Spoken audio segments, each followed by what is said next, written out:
I guess the story of Long Long Time sort of came from, I couldn't help but, one day I was sort of my grandfather was in the war. Um and one day we have a bunch of his memorabilia from his family who was in the war. And one day I was going through the memorabilia, um and I was thinking about what happened when he came home from the war, you know, and that readjustment period. And then my grandfather had a brother who also died in the war, right? And so I was really thinking about like what did the brother go through, and then what did he go through when he returned, and how do those things compare and contrast, and like what, you know, how are those two, how can I thematically, like, what did the brother carry home from the war that the one brother passed away, and how are those stories different and similar, and that was sort of the basis of the story, right?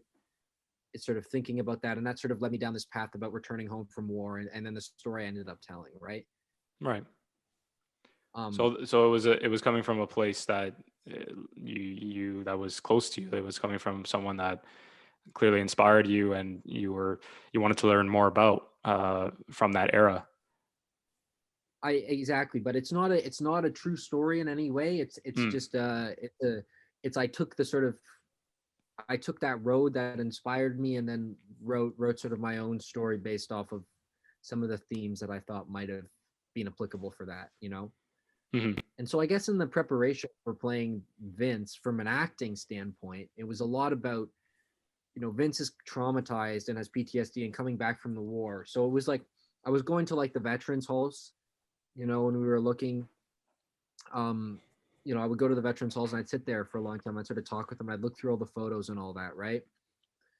And a lot of the prep for that film was not only was the dieting to lose the weight, because every time I went to one of these places, I'd look at the photos on the wall, and they have this sort of shallow, like hungry look in their eyes, like they've been starved of life. And I can't starve myself of life, but I can starve myself of food. So that's Right. something that I figured I might as well do.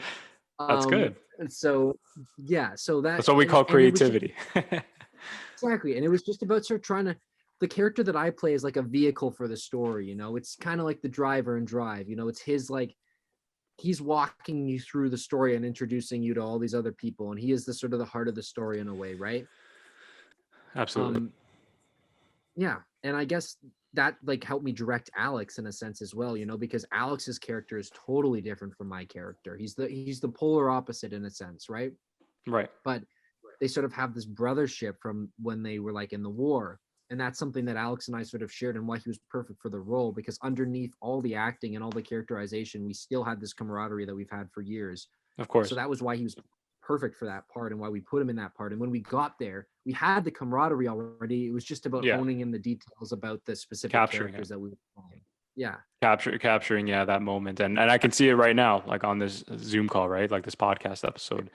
You guys have that chemistry. You've grown up, known each other a long time, and you capitalized on that. I think those are the best films, where they're just they pick the ones that suit the character, but what's most believable. We're not just going to hire a random person. We're going to hire someone that, hey, if you could pull this off.